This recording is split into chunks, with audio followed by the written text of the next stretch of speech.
बहुत समय पहले की बात है। किसी नगर में एक युवक रहा करता था। वह युवक बहुत शर्मीला था। वह जब भी किसी नए आदमी को देखता तो उससे बात करने में भी बहुत ज़्यादा शर्माता था। यहाँ तक कि जिसे वह जानता था, पहचानता था, उससे बात करने में भी उसे बहुत ज़्यादा शर्म आती थी। हालांकि जब वह छोटा था तब उसकी इस आदत को लेकर लोग उसकी बहुत ही सराहना करते थे, उसे बहुत पसंद करते थे। लेकिन जब वह बड़ा हुआ तब भी उसकी आदत बिल्कुल नहीं बदली।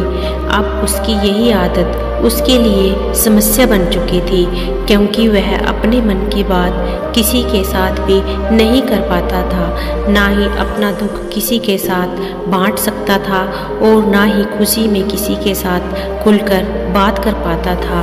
अपनी इसी आदत को लेकर वह युवक बहुत ज़्यादा परेशान रहता था। यहाँ तक कि वह अपने मन की बात अपने माता पिता को भी खुलकर नहीं बता पाता था।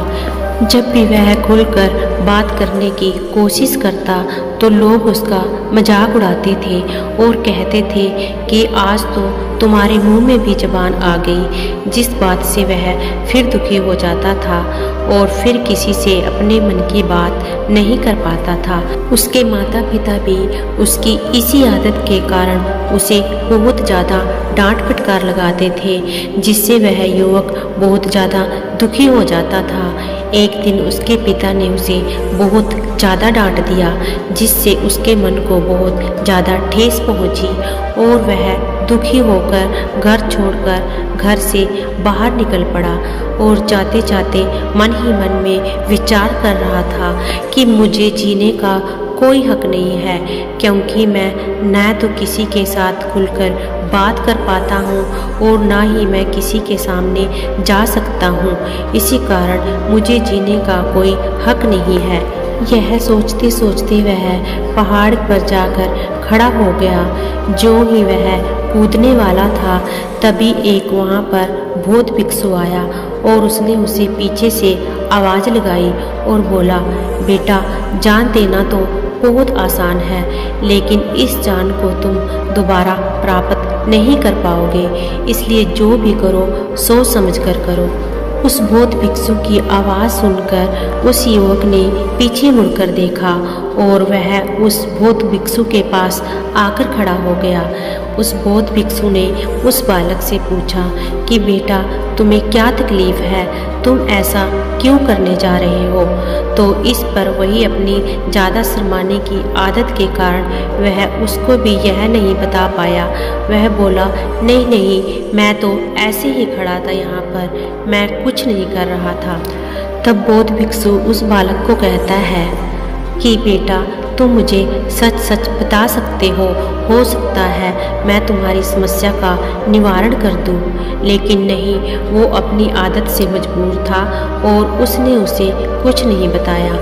उस बाबा ने उसे दोबारा फिर से पूछा, बेटा, मैं तुमसे एक बार फिर से पूछ रहा हूँ, अगर तुम्हें कोई परेशानी है तो तुम मुझे बता सकते हो, तुम मुझ पर विश्वास कर सकते हो।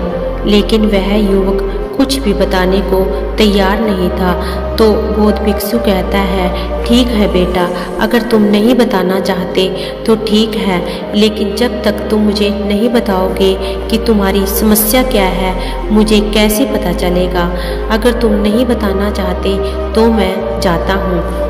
अभी वह बौद्ध भिक्षु थोड़ी ही दूर गया था कि उस युवक के मन में पता नहीं क्या आई और वह उस बौद्ध भिक्षु के पास भागकर गया और बोला, गुरुजी, मेरी समस्या बहुत बड़ी है और तुम मेरी इस समस्या का निवारण नहीं कर पाओगे। लेकिन इस पर वह बौद्ध भिक्षु बोला, बेटा, इस दुनिया में कोई भी समस्या इतनी बड़ी नहीं है कि जिसका कोई हल न हो। आप मुझे अपनी समस्या तो बताइए। तब वह युवक कहता है कि गुरुजी, मुझे बहुत ज़्यादा शर्माने की आदत है और अपनी इसी आदत के कारण मैं न तो किसी के साथ खुलकर बात कर पाता हूँ और ना ही किसी के साथ कहीं पर जा सकता हूँ। मैं अपनी इस आदत से बहुत ज़्यादा दुखी हूँ और मैं किसी भी तरह से इस आदत को नहीं छोड़ पा रहा हूँ। इस पर गुरुजी कहते हैं कि बेटा, कोई भी समस्या इतनी बड़ी नहीं होती कि जिसका कोई हल ना हो। मैं तुम्हें एक काम देता हूँ, तुम्हें मेरा वह काम करना होगा जिससे तुम्हारी समस्या का हल निकल जाएगा। तो इस पर वह युवक कहता है, गुरुजी बताइए मुझे क्या करना होगा। तो गुरुजी कहते हैं कि तुम्हें अपने पिता के पास जाना होगा और उनसे कुछ पैसे लेकर आने होंगे। गुरुजी की यह बात सुनकर वह युवक कहता है कि नहीं नहीं गुरुजी, मैं ये काम नहीं कर सकता। तो इस पर वह बौद्ध भिक्षु कहता है कि अगर तुम मेरा यह काम नहीं कर सकते तो मेरे पास तुम्हारी समस्या का कोई हल नहीं है। गुरुजी उस युवक को कहते हैं कि अगर तुम अपनी इस आदत को सुधारना चाहते हो और इस समस्या से छुटकारा पाना चाहते हो तो तुम्हें यह काम करना होगा, और अगर तुम यह काम नहीं कर सकते तो तुम कभी भी अपनी इस समस्या से छुटकारा नहीं पा सकते हो।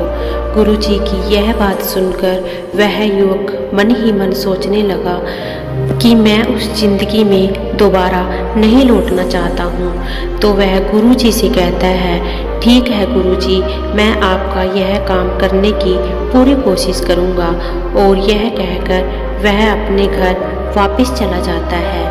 घर पर उसके माता पिता उसको लेकर बहुत परेशान थे क्योंकि वह सुबह से घर से निकला था और शाम हो गई थी, घर पर वापस नहीं आया था। जब वह घर जाता है तो उसके माता पिता उसको देखकर बहुत ज़्यादा खुश हो जाते हैं। फिर वह युवक अपने पिताजी को कहता है कि पिताजी, मुझे कुछ पैसे चाहिए, मैं कुछ काम करना चाहता हूँ। तो उस युवक के पिता ने बिना कुछ पूछे ही पैसे उसके हाथ पर रख दिए और बोला, बेटा बहुत है या और चाहिए। तो बेटा बोला, नहीं नहीं पिताजी, बस मुझे इतने ही पैसे चाहिए थे। युवक बहुत ज़्यादा खुश था क्योंकि उसके पिताजी ने उससे बिना डांटे और बिना कुछ कहे ही उसके हाथ पर पैसे रख दिए थे। पैसे लेकर अब वह गुरुजी के पास जाता है और गुरुजी के हाथ में पैसे रख देता है और गुरुजी से कहता है कि गुरुजी, अब मुझे आप मेरी समस्या का हल बता दीजिए क्योंकि मैंने वह काम कर दिया है जो आपने मुझे कहा था। इस पर बौद्ध भिक्षु कहते हैं कि नहीं बेटा, अभी तुम्हें तुम्हारी समस्या का हल नहीं मिल सकता है, तुम्हें मेरा एक काम और करना होगा। यह सुनकर वह युवक कहता है कि गुरुजी, अब मुझे क्या करना होगा? आपने मुझसे जो काम कहा था मैंने वह काम कर दिया है। गुरुजी कहते हैं कि तुम्हें यह पैसे जो तुम अपने पिता से लेकर आए हो अपने पिता को वापस करने होंगे। यह सुनकर वह युवक डर जाता है और कहता है, नहीं नहीं गुरुजी, मैं यह नहीं कर सकता। मैं पहले ही बहुत मुश्किल से और बहुत हिम्मत करके मैंने अपने पिताजी से पैसे मांगे हैं, अब मैं उन्हें लौटाने की हिम्मत नहीं कर सकता हूँ। तब गुरुजी कहते हैं कि ठीक है बेटा, अगर तुम मेरा यह काम नहीं कर सकते तो तुम घर वापस जा सकते हो, क्योंकि अगर आप मेरा यह काम नहीं करोगे तो मैं तुम्हारी समस्या का हल नहीं निकाल पाऊंगा। अगर तुम्हें अपनी समस्या से निजात पानी है तो तुम्हें मेरा यह काम करना होगा। अब क्योंकि वह युवक अपनी इस समस्या से बहुत ज़्यादा परेशान था और अपनी इस समस्या से छुटकारा हर हाल में पाना चाहता था, तो यह सोचकर वह युवक गुरुजी से कहता है, ठीक है गुरुजी, मैं आपका यह काम भी करने की पूरी कोशिश करूँगा। अब वह युवक पैसे लेकर घर वापस चला जाता है और घर जाकर अपने पिताजी को डरता डरता वह पैसे वापस कर देता है। लेकिन उसके पिताजी उसे तब भी कुछ नहीं बोलते। वह उसे देखते रहते हैं। उसके पिताजी उसको कहते हैं कि बेटा, मुझे पता था, क्योंकि जब तक तुम्हें किसी काम का ज्ञान नहीं होगा तुम कोई भी काम नहीं कर सकते हो। उसके पिताजी ने हंसते हंसते उससे वह पैसे वापस ले लिए और उससे कुछ भी नहीं बोला। यह देखकर वह युवक मन ही मन बहुत ज़्यादा खुश हुआ, क्योंकि वह पहले बहुत ज़्यादा डर रहा था कि कहीं उसके पिताजी उसे बहुत ज़्यादा ना डांटते। लेकिन अपने पिता को ऐसे हंसता हुआ देख उसका आत्मविश्वास बढ़ गया था। वह बहुत ज़्यादा खुश था। वह युवक अब मन ही मन बहुत अच्छा महसूस कर रहा था। अगले दिन वह युवक फिर से गुरुजी के पास जाता है और बोलता है, गुरुजी, मैंने आपका यह काम भी कर दिया है, कृपया करके अब मुझे मेरी समस्या का हल बता दीजिए। गुरुजी मुस्कुराते हैं और उस युवक की तरफ देखते हुए बोलते हैं, बेटा, अभी तुम्हें तुम्हारी समस्या का हल नहीं मिल सकता है। अभी तुम्हें मेरा एक काम और करना होगा। गुरुजी की यह बात सुनकर वह युवक कहता है कि गुरुजी, कहीं आप मेरा मजाक तो नहीं उड़ा रहे हैं। इस पर गुरुजी कहते हैं, नहीं बेटा, यह अब सिर्फ आखिरी काम है। अगर तुम यह काम कर देते हो तो मैं तुम्हें तुम्हारी समस्या का हल जरूर बता दूंगा। बस तुम्हें मेरा एक काम और करना होगा। इसके बाद मैं तुम्हें कोई काम नहीं कहूँगा। थोड़ी देर सोचने के बाद वह युवक कहता है कि गुरुजी, बताइए मुझे क्या करना होगा। तब गुरुजी उस युवक को एक मूर्ति दिखाते हुए बोलते हैं कि तुम्हें इस मूर्ति को बाजार में बेचकर आना होगा और बदले में 100 सोने के सिक्के लेकर आने होंगे। यह सुनकर वह युवक हैरान हो गया और बोला, गुरुजी, यह तो एक साधारण सी मूर्ति है, इसके तो कोई 1 या 2 सोने के सिक्के भी नहीं दे सकता, तो भला मैं इसके बदले में 100 सोने के सिक्के कैसे लेकर आऊँगा। लेकिन इस पर गुरुजी बोले, बेटा, तुम्हें यह काम तो करना ही होगा अगर तुम अपनी समस्या से छुटकारा पाना चाहते हो, क्योंकि इसके अलावा मेरे पास तुम्हारी समस्या का और कोई समाधान नहीं है, इसलिए तुम्हें यह काम करना ही होगा। तब वह युवक मन ही मन सोचता है कि नहीं नहीं, मैं उस जिंदगी में दोबारा नहीं लौटना चाहता हूँ और मैं हर हाल में अपनी समस्या का हल पाकर रहूँगा। और यह सोचकर वह युवक गुरुजी से कहता है, ठीक है गुरुजी, मैं आपका यह काम भी कर दूँगा, लेकिन तुम मुझसे वादा करो कि तुम मुझे इसके बाद मेरी समस्या का हल जरूर बता दोगे। तब गुरुजी कहते हैं, हाँ बेटा, मैं वादा करता हूँ कि इसके बाद मैं तुम्हें तुम्हारी समस्या का हल जरूर बता दूंगा। तब वह युवक उस मूर्ति को लेकर बाजार चला जाता है और बाजार में जाकर एक जगह पर बैठ जाता है। वह किसी से कुछ नहीं कहता है, इसलिए उसके पास कोई भी इंसान नहीं आता है। उसे देखता है और आगे चला जाता है। लेकिन थोड़ी देर बाद वह देखता है कि बाजार में और दुकानदार अपनी चीज़ों को कैसे बेच रहे थे। वो ज़ोर ज़ोर से आवाज़ें लगा रहे थे। उसने सोचा कि मैं भी ऐसा ही करता हूँ। तब वह आवाज़ लगाने लगा, लेकिन आवाज़ इतनी धीरे से लगा रहा था कि उसकी आवाज़ किसी को भी सुनाई नहीं दे रही थी, इसलिए कोई भी उसकी तरफ नहीं देख रहा था।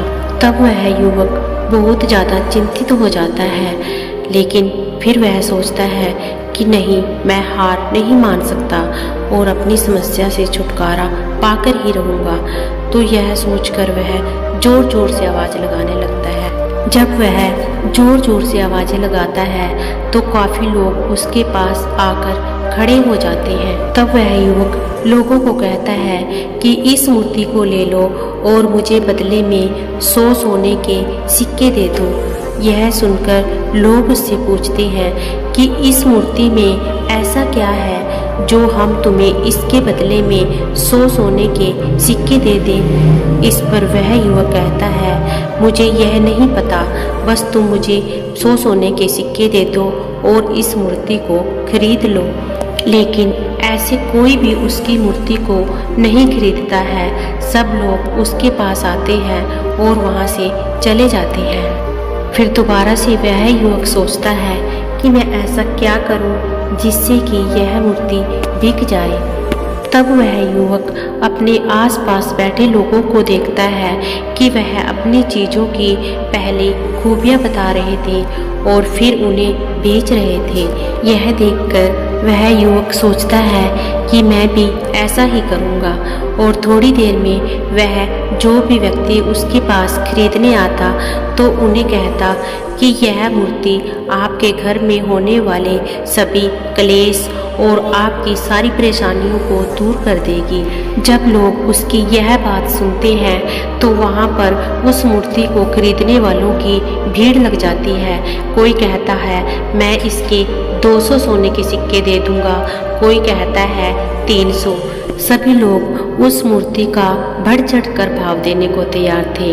लेकिन अंत में वह युवक कहता है कि मैं यह मूर्ति किसी को नहीं दे सकता, क्योंकि यह मूर्ति मेरे गुरुजी की है, इसलिए मैं ये मूर्ति किसी को नहीं बेचूंगा। अब वह युवक यह महसूस कर रहा था कि शायद मुझे मेरी परेशानी का हल मिल चुका है।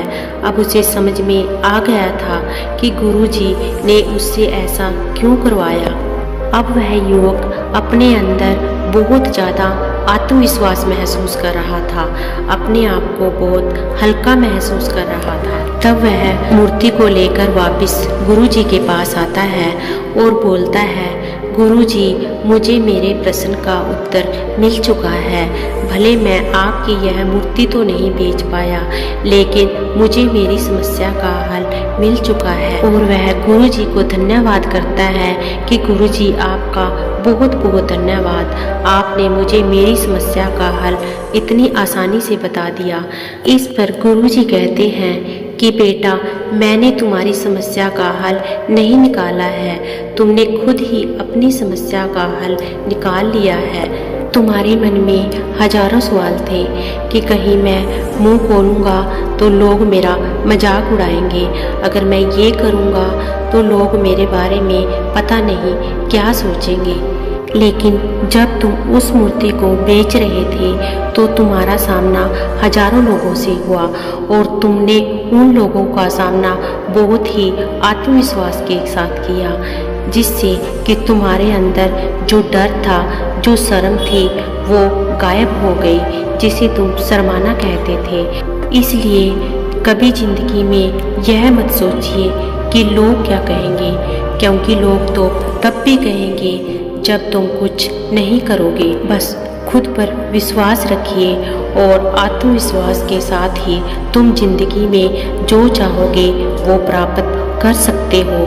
तुम बड़े से बड़ा मुकाम भी आसानी से प्राप्त कर सकते हो, लेकिन तुम अगर खुद पर ही विश्वास नहीं करोगे तो तुम जिंदगी में कभी भी कामयाब नहीं हो सकते हो। याद रखिए, हमारा आत्मविश्वास ही सफलता की पहली सीढ़ी है।